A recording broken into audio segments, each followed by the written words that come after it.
Olá, eu sou José Caldas e esse é o programa Justiça nas Ruas, sempre trazendo um tema que está na boca do povo, que está sendo comentado. E hoje nós vamos falar sobre bullying. O bullying é um termo que vem do inglês, de uma raiz, o valentão, né, que se refere a todas as formas de atitudes agressivas, verbais ou físicas. E para poder debater esse assunto, nós trouxemos aqui hoje, para poder conversar conosco, um profissional da área de educação, uma profissional da área de relações humanas, de psicologia. Nós temos aqui o Everaldo Simões Souza, que é um servidor da SEDU, Secretaria de Estado de Educação. Obrigado por você ter vindo, Everaldo. Agradeço. Ele coordena as ações em educação e direitos humanos na Secretaria de Educação e também atua na assessoria de currículo, né? Perfeito. Onde você pode ter contato direto e vivência com os alunos da rede de ensino. Com certeza. E do outro lado nós temos a Valéria Barcelos Paranhos Marques, que é uma colega nossa, que é psicóloga e servidora do Tribunal de Justiça do Espírito Santo, tá? Para colocar uma posição mais profissional sobre o bullying, né? A gente está sempre lidando com isso aí. Esse tema é um tema em referência, o Tribunal de Justiça está preocupado em discutir essas questões para tornar o ambiente escolar melhor, principalmente o ambiente escolar, né? Através do programa Justiça na Escola. Bem, vamos começar aqui. A gente está falando de bullying, está falando de agressões verbais ou físicas. Eu vou começar com você, Valéria, para falar com a gente um pouco sobre isso, porque às vezes fica parecendo que a molecagem, a traquinagem também é bullying. Qual é o limite entre as duas coisas, entre o bullying e realmente, efetivamente, aquela brincadeira que tem entre os colegas, que faz até crescer, né? Muitas vezes é o que faz a amizade evoluir. A gente tem essa liberdade, vamos brincar, vamos, né, muitas vezes até colocar apelidos, mas o limite tênue, talvez, é importante a gente perceber, está no caráter da permissão, né? Assim, se você brinca comigo e eu brinco com você e nós dois permitimos isso, e isso não nos ofende, não nos magoa, não nos humilha, até aí é brincadeira, vamos chamar assim. Passa a não ser mais uma brincadeira a partir do momento em que eu não te permito, solicito, às vezes até que você pare, e você também não percebe isso, às vezes, né? Que eu não estou gostando mais e avança esse limite. A partir daí, essa sistematização vai expor essa pessoa, vai humilhá-la, vai magoá-la, aí sim a gente já pode dizer que o bullying está presente. Bem, nós temos aqui uma pesquisa de 2010 feita aqui no Brasil, onde aponta que no ambiente escolar a ocorrência maior do bullying é com alunos da 5ª e 6ª séries, e as 3 cidades brasileiras com maior incidência dessa prática são Brasília, Belo Horizonte e Curitiba. Não consigo fazer muita associação entre o nível da cidade, por que essas cidades, né? Mas eu queria perguntar ao nosso Everaldo, nosso convidado, aqui no Espírito Santo, como é que é isso? Como é que é a ocorrência de bullying nas escolas? Como é que vocês tratam isso? Olha só, a Secretaria Estadual de Educação, ela tem, né, a partir do seu marco legal, que é o regimento escolar, o artigo 83, que ele traz o impeditivo das práticas de bullying na escola. Então, a partir do marco legal, há uma orientação, né, da Secretaria Estadual de Educação, numa perspectiva de diretriz, para que essas escolas, essas unidades escolares, elas se organizem a partir disso. De que maneira? Junto a isso, temos o PPP, que é o Projeto Político Pedagógico de cada unidade escolar, e ela vai entender a necessidade de se organizar ações educativas junto ao planejamento do professor, ao trabalho do pedagogo na escola, para perceber se de fato há uma necessidade daquela unidade escolar inserida naquele contexto escolar de trabalhar o combate ao bullying, essas práticas que acabam trazendo, né, uma perspectiva muito ruim para a formação do indivíduo. Dá para identificar bem, Everaldo, essa diferença que a Valéria colocou aqui entre o bullying e a molecagem e a brincadeira? Nós estávamos conversando um pouquinho antes da gente entrar, né, que é uma linha muito tênue, mas o trabalho de intervenção do professor, do pedagogo na escola, é nessa instância, ou seja, quando se percebe que há uma repetição dessa prática, né, que acaba trazendo, né, um olhar muito discriminatório em relação ao aluno, o professor tem que intervir, o gestor tem que intervir, ou seja, há de se ter uma percepção se de fato está causando algum transtorno na turma e no aluno. Então é um trabalho de percepção do professor e do pedagogo, do gestor da escola. Valéria, é relativamente fácil para o pedagogo identificar, ter essa percepção? Eu diria que sim, né? Se ele tem esse olhar atento, é fácil sim. A gente vai observar não só por parte do agressor uma mudança de comportamento, como também por parte de quem está sendo vitimizado. Muitas vezes a vítima dá sinais de que está sofrendo com o bullying, né? Ela muda o seu comportamento, ela muda até o olhar, né? Agora, em cima do que o Everaldo está trazendo, acho importante colocar que esse trabalho ele não deve enfocar apenas o agressor, aquele que vai praticar o bullying. A gente também tem que fortalecer o outro lado, que é aquele que muitas vezes vai estar sendo vitimizado. A vítima pode reagir. Uma das formas de reação, por exemplo, é procurar um adulto, no caso das escolas, ou a família, e relatar o que está acontecendo. Então, se a gente não trabalha o jovem nessas duas perspectivas, muitas vezes a gente pode não só estar fortalecendo aquele que pratica, como também fortalecendo aquele que está sendo vitimizado. Então, é importante que a gente trabalhe o respeito de uma forma bem ampla, né? Tem que ser respeito de uma parte e de outra. O agressor e a vítima tem um padrão típico assim de comportamento? Dá para você perceber que o camarada já tem uma certa tendência a ser um agressor nessa casa? Eu diria que é também uma questão fácil de se observar. Geralmente o agressor, ele tem um comportamento muito mais agressivo diante dos seus pares. Né? Não só da agressividade física, mas é aquele que se impõe mais, é aquele... De alguma forma se evidencia em relação às... Exatamente. E de forma não muito positiva. É aquele que ganha no grito. Traz uma liderança positiva, negativa para a escola. Negativa para a escola, exatamente. Então, esse, talvez, desde muito cedo, tenha que ser lapidado.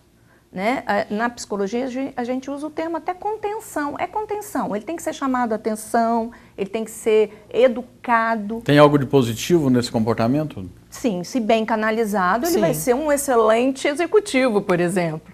Um cara que não vai ter medo de arriscar. Positivo e negativo, ou seja, você tem que pensar de que maneira canalizar essa energia toda de uma forma positiva. É importante também pensar que muitas vezes o perfil do agressor vem do momento em que ele é vitimizado também. É muito comum... Ele reage? Ele reage de uma forma negativa. Então, ele é vítima, por exemplo, em casa de bullying, por parte da família, ou por parte de alguém na família, uma outra criança, um outro jovem, ou os próprios pais. E aí ele vai reagir a isso na escola de forma agressiva. Ele vai ser o agressor na escola, para ele poder se sentir melhor com aquilo que ele está sofrendo numa outra instância da vida. E a vítima também, por sua vez, né, muitas vezes é uma criança que é podada, que é muito reservada, muitas vezes uma timidez acentuada, e ela não vai se sentir em condições de reagir. Então, ela se torna vítima na mão dessa pessoa por esse motivo. Ela não se sente em condições de reagir. Só te interrompendo um minutinho, ressaltar uma outra ação da nossa secretaria na instância de uma intervenção também curricular, que é importante, né? Ou seja, quando você tem um currículo, nosso currículo da rede é de 2009, né? Ele foi elaborado por vários professores da rede, com consultoria da Universidade Federal do Espírito Santo. E nós temos um dos princípios conceituais, né, do nosso currículo, é o princípio da diversidade humana. Então, ou seja, quando você traz isso atravessado nas disciplinas escolares, você tem o conceito de respeitar o outro a partir na sua individualidade. Ou seja, você se complementa na diferença, né? Eu me acrescento a partir do que é diferente, do que eu não tenho. Então, esse trabalho ele tem que ser também discutido, né, conceituado nas várias disciplinas, para que se perceba essa respeitabilidade. Agora, há uma tendência, Everaldo, de as escolas não admitirem muita ocorrência de bullying entre seus alunos, né? Eu não sei se isso na área pública isso é enfrentado, ou desconhecem o problema, ou mesmo se negam a enfrentar. E pelo menos o que tem se comentado sobre isso, que uma das razões da ocorrência desse tipo de agressão é áreas onde existe uma presença fraca ou a supervisão de pessoas adultas é mínima ou inexistente. como é que vocês trabalham isso na área das escolas públicas no estado? A Secretaria Estadual de Educação, nós temos a chamada Patrulha Escolar, que é uma parceria, né, com a Polícia Militar do Espírito Santo. A gente tem um QG, vamos dizer assim, dentro da unidade central, e eles trabalham com orientação a essas unidades escolares. Já tem toda uma planilha de planejamento. Obviamente que quando a unidade escolar também solicita por alguma urgência, eles também priorizam, né, esse trabalho, mas é nessa instância de orientação, né, nessa perspectiva de perceber o outro, como eu acabei de dizer, na sua diferença e assim como complemento. Então, a gente acaba, né, tendo essas orientações a partir da unidade central. E existem casos assim, até de aluno expulso por causa disso? Como é que é? Pois essa então, relação? nós, como eu falei no início... Essa coisa da escola é muito complicada, às vezes, né? Às vezes nós tem um aluno temos que um não se regimento enquadra, não se escolar, disciplina. né? E isso é apresentado aos alunos, aos pais. Nós temos também, vale ressaltar também, o dia da família na escola durante o ano, alguns dias, onde a família é convidada, está presente, ela tem algumas orientações, e aí apresenta-se o regimento. Ou seja, o aluno ele tem que saber que ele precisa cumprir aquele marco legal. E a partir daí vai sendo feitas algumas observações, algumas considerações, e na medida do possível, né, se pode ou não, dependendo do caso, a transferência desse aluno, ou então a assinatura de um termo de compromisso da presença dele da escola. Então, são algumas questões que a gente faz. Não seria um pouco fugir da causa principal? Mas de repente esse aluno ele não se adequou, né, naquele contexto específico, e ele pode, em outro espaço, ele conseguir, né, ter encontrar um valentão maior que ele? Não. Veja bem, eu acho importante também colocar, para esclarecer um pouco, o bullying não é uma questão de personalidade. Perfeito. Eu não sou um bullying inveterano. Eu não vou ser bullying para a vida inteira. Então, o que é isso? É um comportamento. Não é nenhuma fase, é um comportamento. Pode se dar na minha relação com você, mas não se dá na minha relação com ele. E nós fazemos parte do mesmo grupinho de colegas.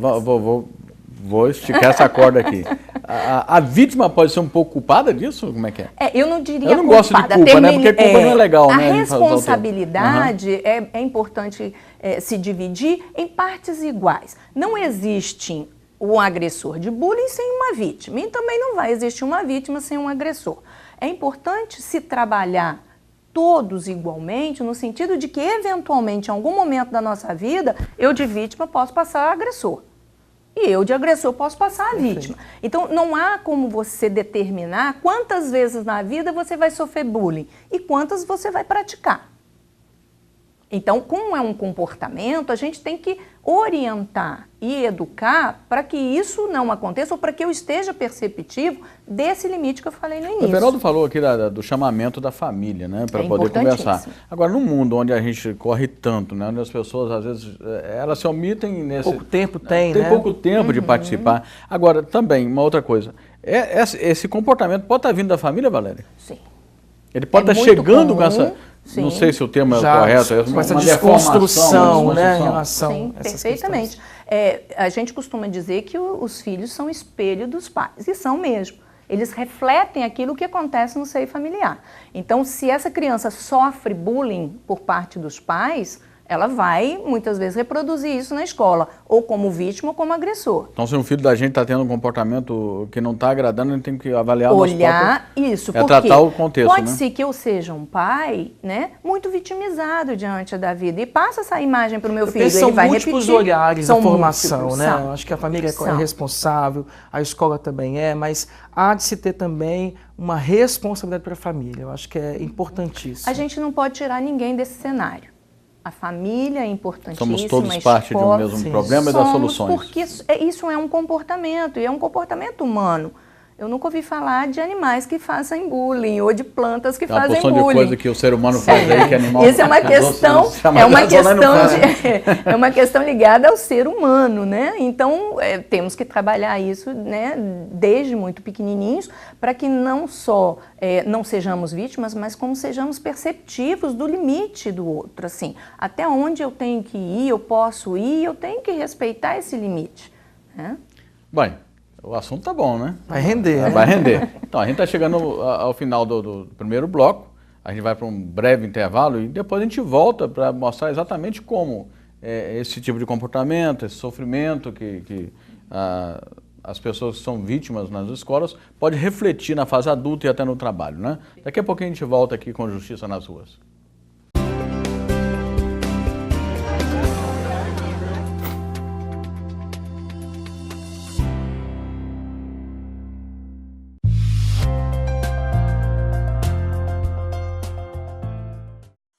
Pelo site do Tribunal, você acompanha todos os processos de improbidade. No portal da Transparência, você pode consultar o tempo de tramitação e a situação de cada processo. E clicando no banner Improbidade Administrativa, você tem acesso a todas as sentenças já proferidas pelos juízes. Acompanhe os processos de improbidade. Acesse www.tjs.jus.br.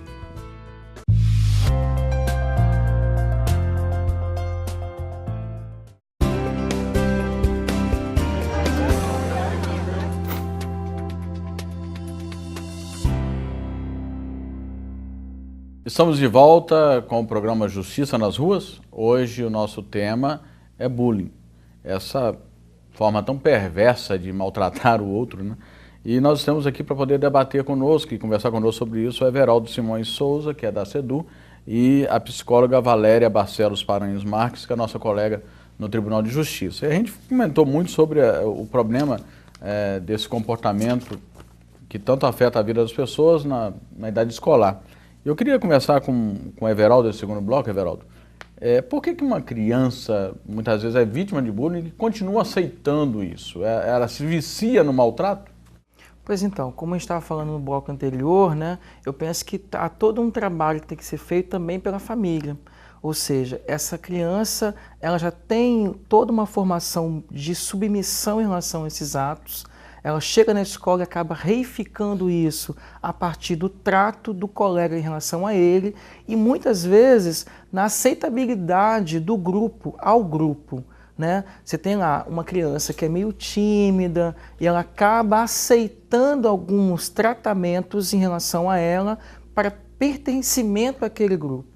Né? Então, acaba tendo uma discussão, né, nessa instância de como essa relação da criança em relação ao outro ela vai se dar, de aceitabilidade, né, de pertencimento àquele grupo.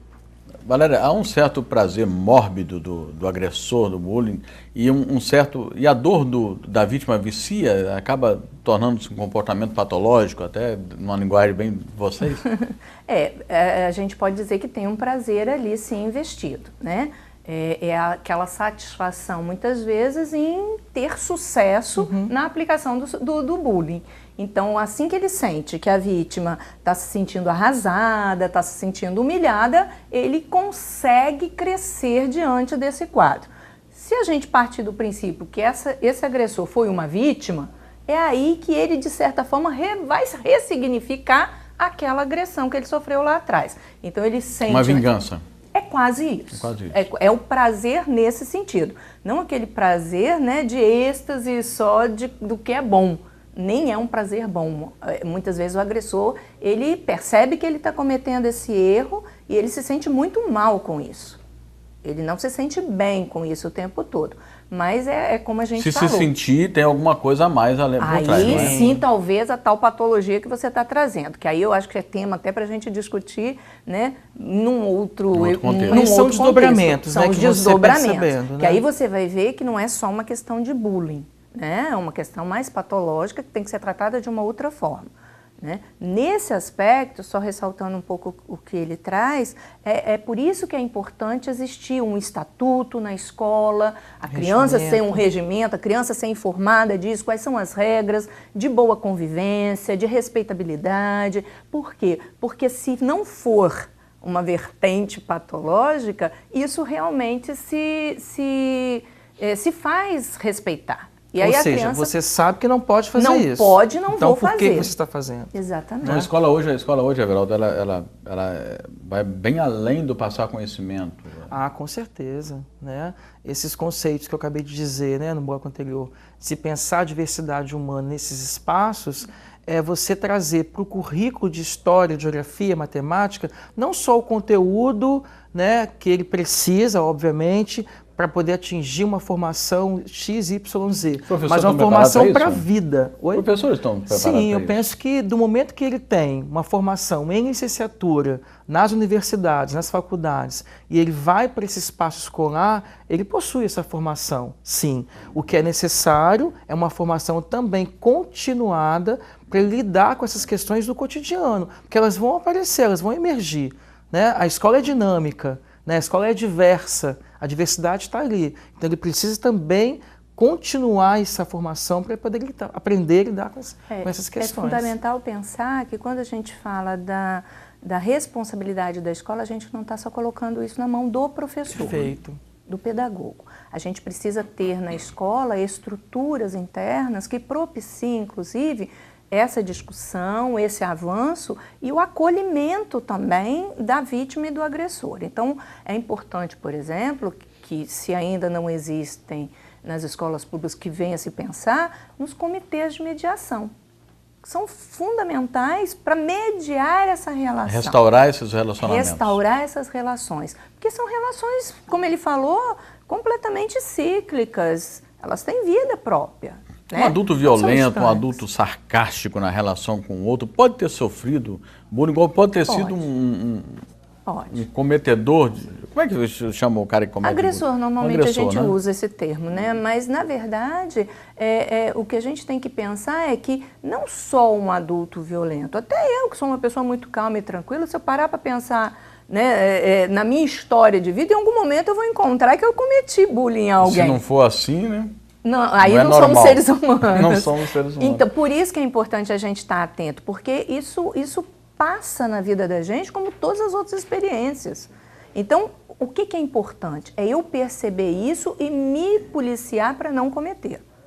E perceber esse limite, esse respeito ao outro. Então, é uma coisa que a gente tem que estar o tempo inteiro atento, né? Agora, tem aquela criança, só uma coisa, Valéria, me ocorreu aqui, tem aquela criança que é muito mimada e que de repente ela confunde as coisas, ela acaba não conseguindo interagir, daqui a pouco já está se tornando vítima disso. Tem esse tipo de... Vocês conseguem diferenciar para poder estabelecer as relações? Eu penso que esse trabalho do pedagogo com o professor, do gestor com o professor, do gestor com o pedagogo, eu acho que ele tem que ir nessa instância, né? A gente volta a dizer, a sala de aula, o universo da sala de aula, ele é diverso. Então, se não existir, de fato, esse cuidado em perceber essas questões e não ser conivente, eu vou dizer um exemplo, né? O professor está vendo um colega meio que fazendo, né, chinquarando o outro, e ele coloca e dá uma risadinha. Ele acaba aprovação, né? aprovando Aprovou, isso. né? Ele Exatamente. confirma esse O professor ato, tem que ter muito cuidado, né, Valéria? O tempo inteiro. Com o comportamento. Ele é um formador. E às vezes, ele faz isso até ingenuamente, né? Mas há de ter esse cuidado. Mas ele tem que ter há de cuidado, ter essa né? percepção. Porque ele é uma referência. E não há nada que você não possa retroagir e se desculpar. Isso também é fundamental. Também. Criar esse Assumir espaço... essa humanidade, né? Criar esse espaço, olha, eu falhei e eu quero me corrigir, né?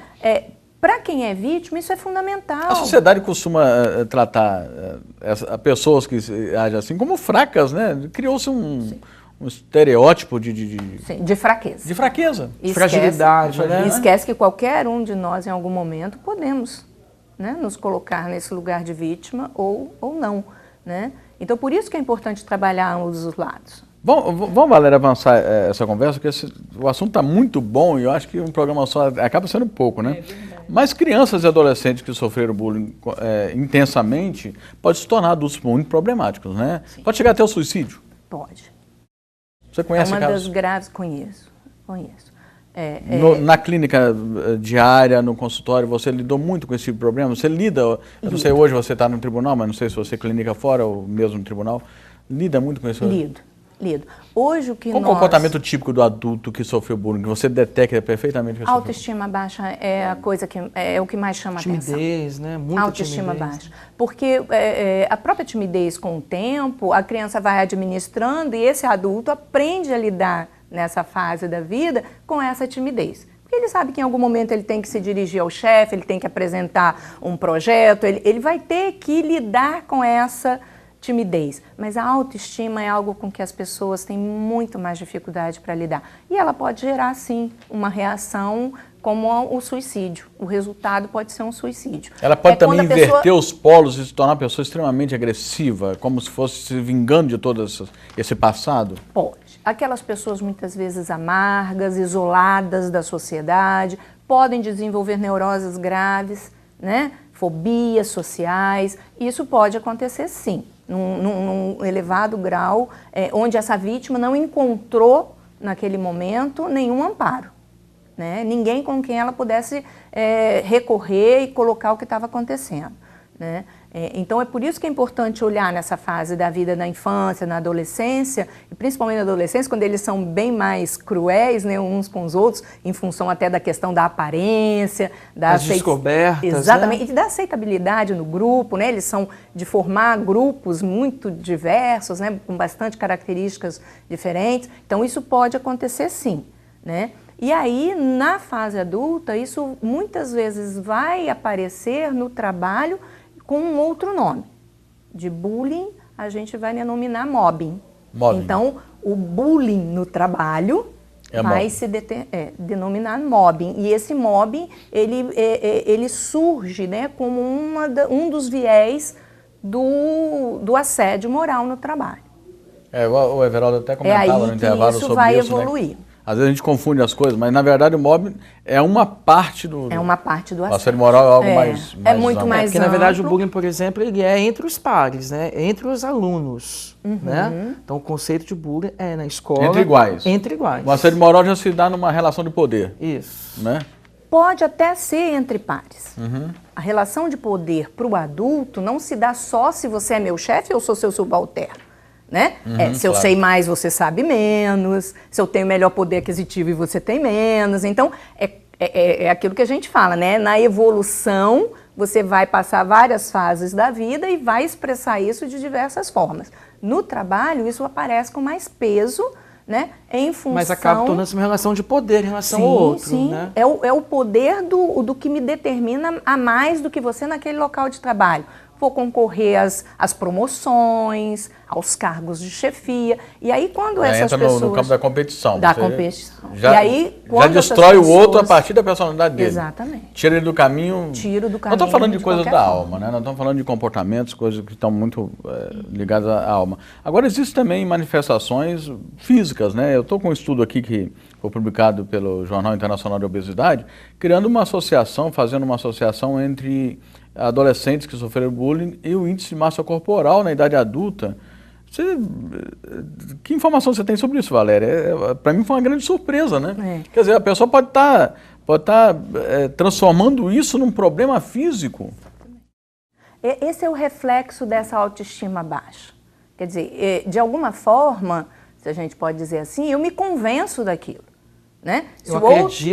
Eu compro isso, né? O outro me humilhou tanto e me fez sentir tão mal com isso que eu devo ser isso mesmo. Né? Então, se eu sou obeso, eu não tenho saída, eu vou ser obeso pro resto da minha vida porque isso ficou marcado em mim numa fase da minha vida tão importante. E isso fica registrado no meu inconsciente. O fato de eu acabar colaborando com esse aumento da minha massa corpórea pode estar aí. Vamos diminuir o índice de obesidade no futuro combatendo o bullying no presente?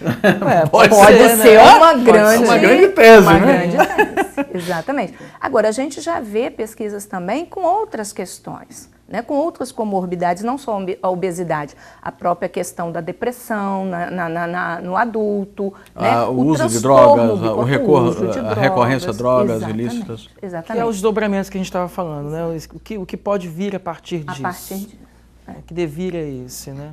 Esses momentos em que você se sente tão discriminado, né, e tão diferenciado daqueles que você considera como pessoas que você gostaria de ter no seu entorno, no futuro podem se desdobrar dessa forma. Eu penso, Valéria, não sei se eu complemento a sua fala, mas eu acho que a grande questão hoje, né, no século XXI, é a gente pensar de que maneira as unidades escolares elas vão discutir e precisam discutir o conceito da diversidade humana. Porque eu acho que é o grande mote... Isso a sociedade inteira deve ser discutida. Eu penso que se a gente pode transformar isso numa questão, a questão é que cidadão a gente quer para o futuro.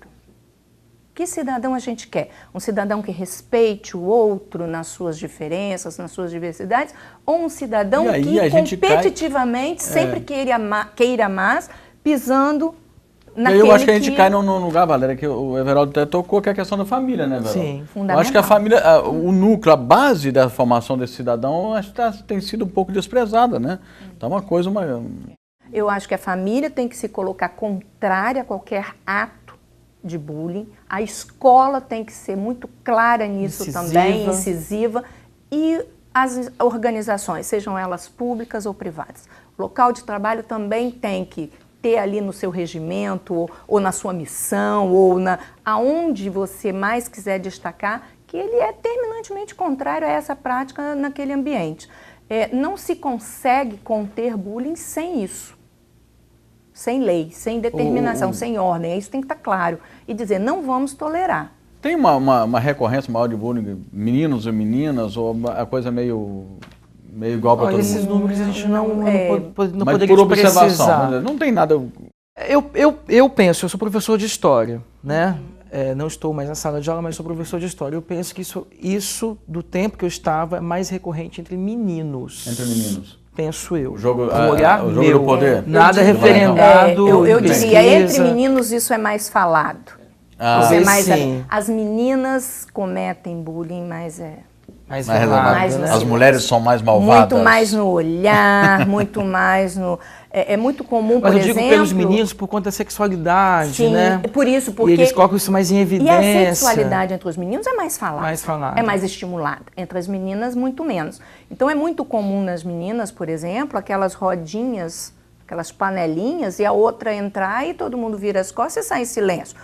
Muitas vezes um adulto não se dá conta que ali está acontecendo um ato de bullying. Então é por isso que eu digo que às vezes é muito mais silencioso. A mulher é mais sutil, é mais no olhar, um olhar de cima e embaixo, aquele trejeito que aquela muitas medida.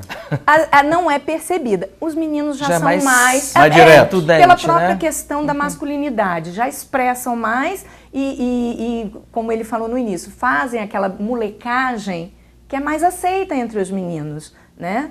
Então, aquele que xinga mais, que usa mais palavrão, sempre o mais evidente. Tem até mais liberdade para isso. Mais liberdade. Então, isso vai aparecer um pouco mais. Mas eu diria que é igual. Nós somos servos do tempo, né? E o nosso tempo está chegando ao final. Eu quero agradecer muito a vocês. Quero agradecer, Everaldo. Obrigado, parabéns pelo trabalho que vocês estão fazendo lá. Você como coordenador de ações em educação e direitos humanos na Secretaria Eu agradeço em nome do secretário Neoclínio Barbosa, nosso secretário de Educação, que tem feito aí um trabalho maravilhoso na secretaria com essas ações aí nessa perspectiva do currículo, nas escolas. Então agradeço aí a nossa participação. Obrigado, parabéns pelo trabalho de vocês. Obrigado pela sua contribuição. Valéria, obrigado também. Eu também que agradeço. Estou à disposição, sempre que vocês precisarem. É um tema muito vasto, né?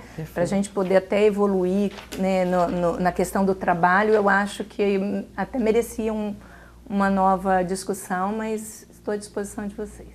Que bom. Bem, estamos chegando ao final de mais um Justiça nas Ruas. Em breve a gente volta com mais um tema que está na boca do povo. TV Justiça do Espírito Santo, cidadania e transparência para você.